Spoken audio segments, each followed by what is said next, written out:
हमिद, मुझे तुमसे ब्रेकअप करना है। लगता है तुझे आखिरकार पैसे वाला मिल ही गया। सही समझा, तुम तो भिखारी हो, तुम्हारे साथ कौन रहेगा। मुझे तुझसे यही उम्मीद थी।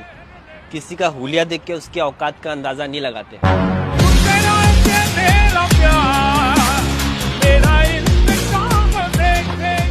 अब देख क्या रही है, चल निकल।